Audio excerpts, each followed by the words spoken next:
नाशिकमधल्या एका बिझनेसमॅनच्या बायकोला व्हॉट्सॲपवर एक मेसेज येतो.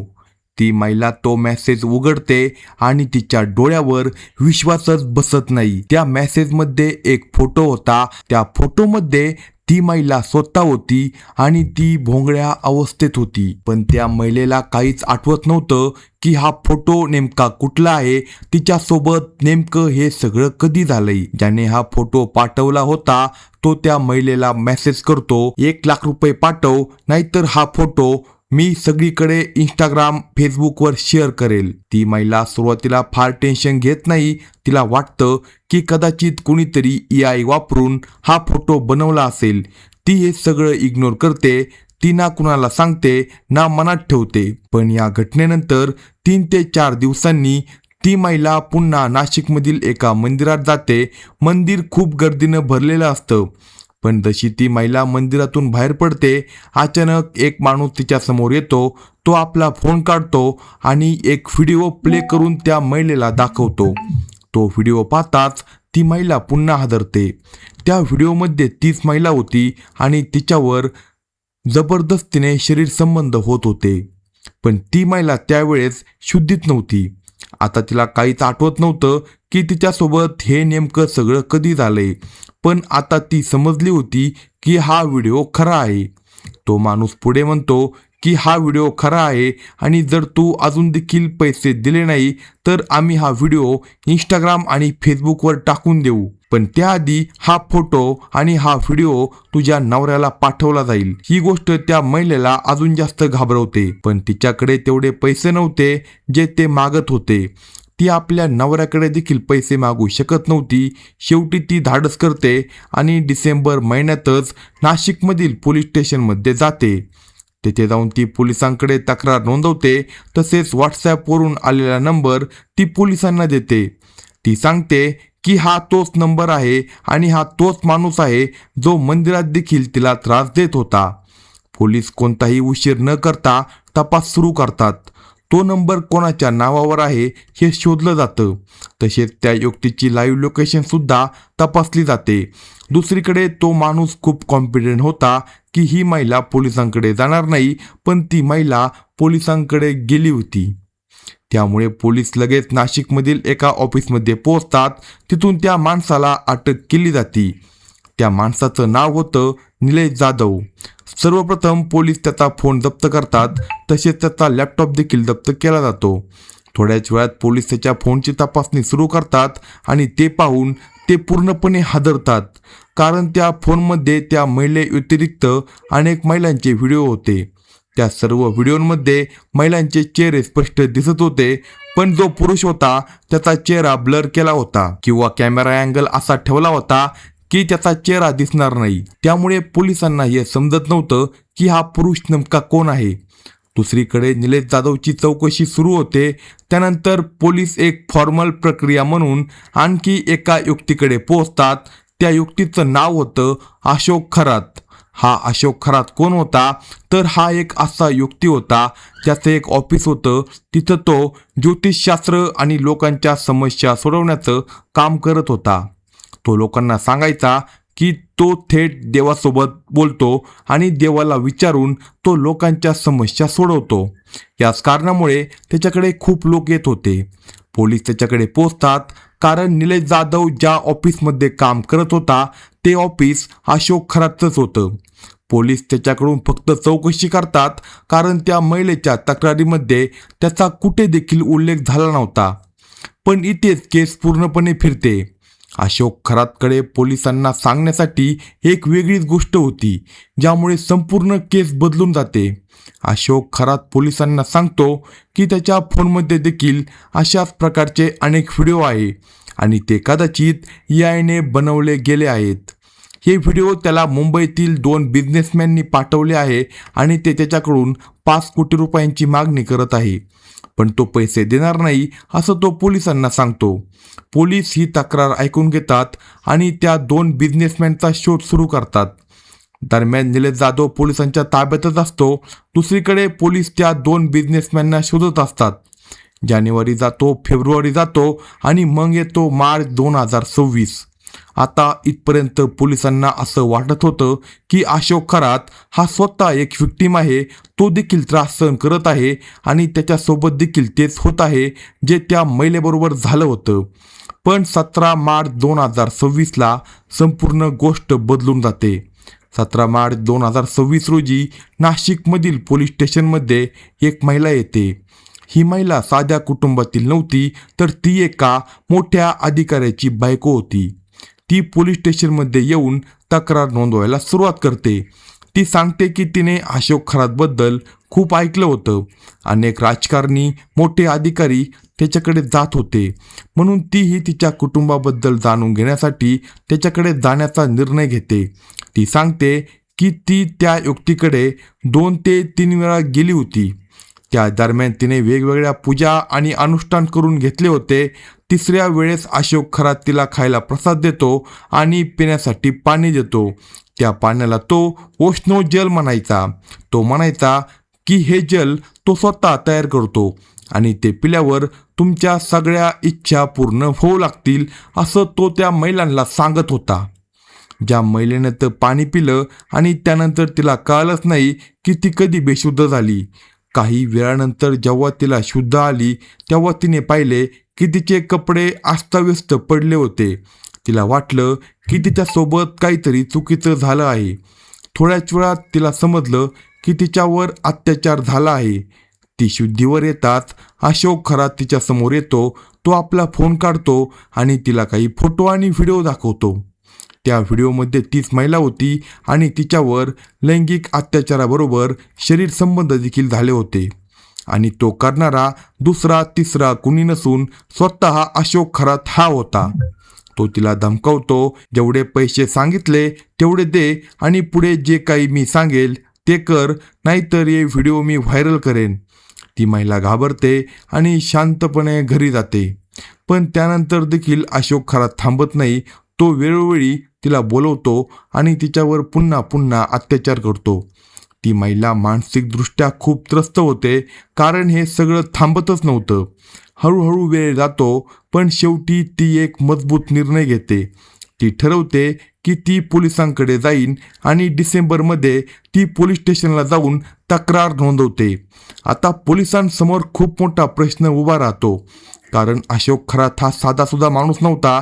त्याच्याशी मोठमोठे राजकारणी, अधिकारी जोडले गेले होते. आता प्रश्न होता, अशोक खरात नेमका कोण होता? या सगळ्याची सुरुवात झाली होती जवळपास 40 वर्षापूर्वी. अशोक खरात जो एका गावात राहत होता, तिथून त्याने मर्चंट नेव्ही जॉईन केली होती. त्यानंतर तो जहाजांवर काम करत करत वेगवेगळ्या देशांमध्ये फिरू लागला. सुमारे 150 देश त्याने फिरले होते आणि या काळात तो खूपच जिज्ञासू होता. त्यामुळे त्याने 10 ते 15 वेगवेगळ्या भाषा देखील शिकल्या होत्या. जेव्हा तो सुट्टीवर आपल्या गावात यायचा तेव्हा तो लोकांशी वेगवेगळ्या भाषांमध्ये बोलायचा. कधीकधी तो चालता चालता लोकांना त्यांच्या भविष्याबद्दल काहीतरी सांगायचा. आणि आश्चर्याची गोष्ट म्हणजे त्याच्या काही भविष्यवाण्या खऱ्या देखील ठरायच्या. ही खरं तर एक साधी गोष्ट आहे. जर कुणीही अंदाज लावला तर त्यात 50% शक्यता असते की तो अंदाज बरोबर ठरू शकतो. पण त्याचे बरेच अंदाज खरे ठरत असल्यामुळे लोकांना वाटू लागलं की हा खूप ज्ञानी माणूस आहे. जिथे बाकी गोष्टींमध्ये मेहनत, शिक्षण आणि टॅलेंट लागायचं, तिथे बाबा किंवा तांत्रिक बनण्यासाठी फक्त एकच गोष्ट लागते आणि ती म्हणजे आत्मविश्वास. आणि हेच या केसमध्ये घडलं होतं. अशोक खरातने या काळात अनेक लोकांना भेटला होता, त्यामुळे त्याला ह्युमन सायकोलॉजीचा चांगला अंदाज आला होता. लोकांना कसं प्रभावित करायचं, कसं फसवायचं हे त्याने शिकून घेतलं होतं. तो हळूहळू ॲस्ट्रॉलॉजी आणि काही तांत्रिक गोष्टीमध्ये पारंगत देखील झाला होता. म्हणजे त्याला या सगळ्या गोष्टीचे डावपेच लक्षात आले होते. वेळ जात गेला आणि त्याला मर्चंट नेव्हीमध्ये जवळपास 22 वर्ष झाली. या वेळेपर्यंत त्याच्या गावातील लोक त्याचे फॅन झाले होते. ते वाट पाहायचे की तो कधी परत येईल आणि त्यांचं भविष्य सांगेल. 22 वर्षांनी त्याने ही नोकरी सोडली आणि त्याला समजलं की भारतात श्रद्धा ही खूप मोठी गोष्ट आहे.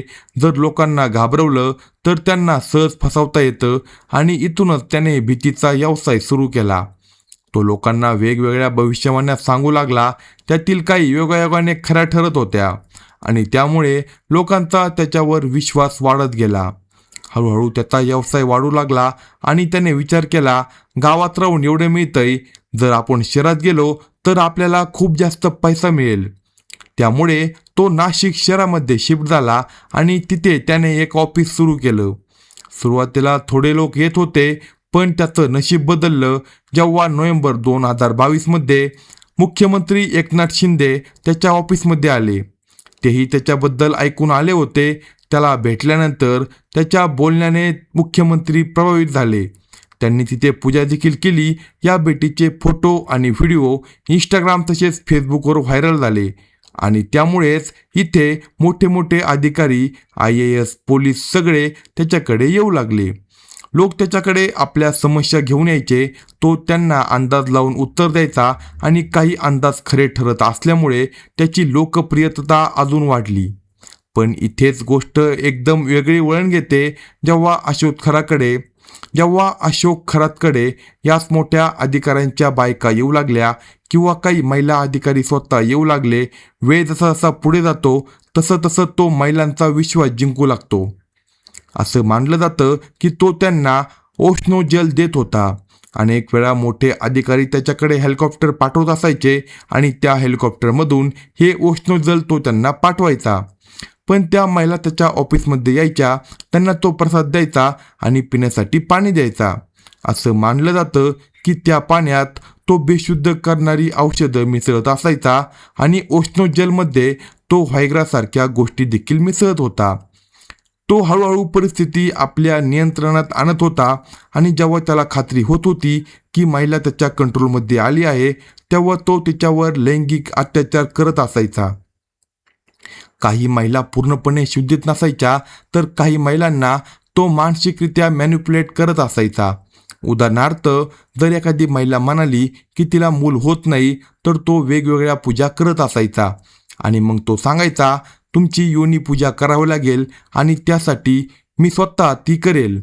तो महिलांना पटवून द्यायचा की त्यासाठी त्याला त्यांच्यासोबत शरीर संबंध करावे लागेल. हे शरीर संबंध पूजेचाच एक भाग आहे आणि त्याच्या मॅनिप्युलेशनमुळे अनेक महिला त्याच्यासोबत शरीर संबंध करायला तयार व्हायच्या. हे फक्त एकदाच नाही तर अनेक वेळा घडत होतं. ज्या महिलांना मूल नको असतं किंवा आधीच मूल होतं, त्यासाठी तो वेगवेगळ्या प्रकारची भीती निर्माण करत होता. तर एखादी महिला त्याच्या नवऱ्याला करिअरबद्दल विचारायला आली तर तो म्हणायचा, तुझ्या नवऱ्याचं आयुष्य खूप कमी आहे, तो लवकरच मरणार आहे. हे ऐकून ती बिचारी महिला घाबरून जायची आणि मग तो काहीतरी पूजापाठ सांगायचा, जे की खूप विचित्र असायची. आणि त्या पूजापाठामध्ये तो पुन्हा महिलांसोबत शरीर संबंध करायचा. त्याची मॅनिप्युलेशन पॉवर खूप स्ट्रॉंग होती आणि त्यामुळे अनेक महिला त्याच्या जाळ्यात अडकत होत्या.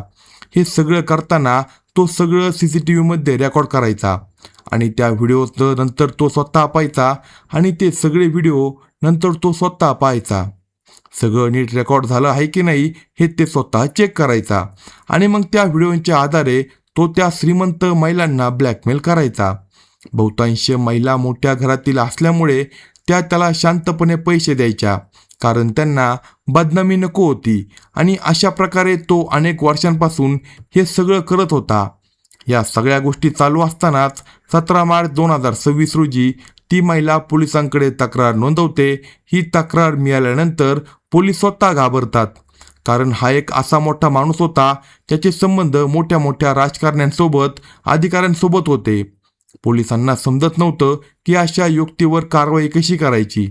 पण तक्रार गंभीर होती आणि त्यात तथ्य असण्याची शक्यता जास्त होती. म्हणून पोलीस आपल्या वरिष्ठ अधिकाऱ्यांसोबत चर्चा करतात. 17 मार्चला एक बैठक घेतली जाते आणि ठरवलं जातं की सरकारची परवानगी घ्यावी लागेल. सरकारपर्यंत ही बाब पोहोचली जाते आणि तिथूनच कारवाईसाठी मंजुरी मिळते. तोपर्यंत निलेश जाधवच्या फोनमधून अनेक व्हिडिओ सापडलेले असतात आणि या सगळ्या गोष्टी एकमेकांसोबत जोडल्या जात होत्या. पोलिसांना संशय येतो की त्या व्हिडिओमधला पुरुष कदाचित अशोक खरातच आहे, कारण निलेश जाधव त्याच ऑफिसमध्ये काम करत होता आणि जे व्हिडिओ अशोक खरातने स्वतः व्हिक्टीम म्हणून दाखवले होते तेही कदाचित खरे होते. आता पोलीस कारवाईसाठी तयार होतात. त्या रात्री अशोक खरात त्याच्या फार्म हाऊसमध्ये झोपला होता. हे फार्म हाऊस नाशिक जिल्ह्यामध्ये होते. पोलीस ठरवतात की आज रात्रीच त्याला अटक करायची, पण थेट जाऊन अटक करणं धोकादायक होतं, कारण त्याचे समर्थक गोंधळ घालू शकत होते.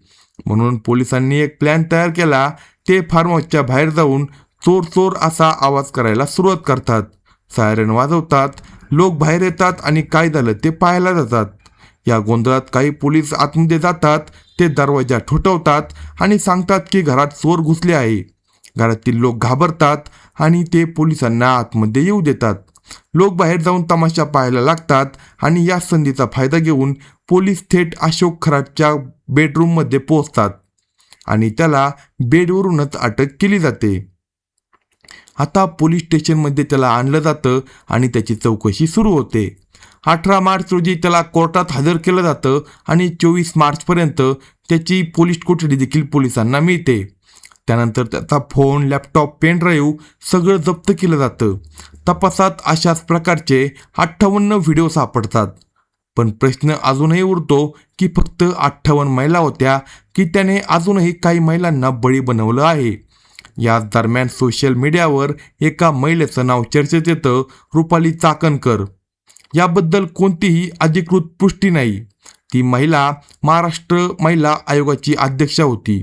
एक व्हिडिओ व्हायरल होतो ज्यामध्ये रुपाली चाकणकर अशोक खरातचा पाय धुताना दिसली होती. काही बातम्यांनुसार ती त्याच्या ट्रस्टची ट्रस्टी देखील आहे. पण या सर्व गोष्टींची अधिकृत पुष्टी अजून झाली नाही. अशाच नवनवीन क्राईम स्टोरी ऐकण्यासाठी कलम 302 या मराठी चॅनलला सबस्क्राईब करा आणि आपल्या प्रतिक्रिया कमेंट बॉक्समध्ये कळवा.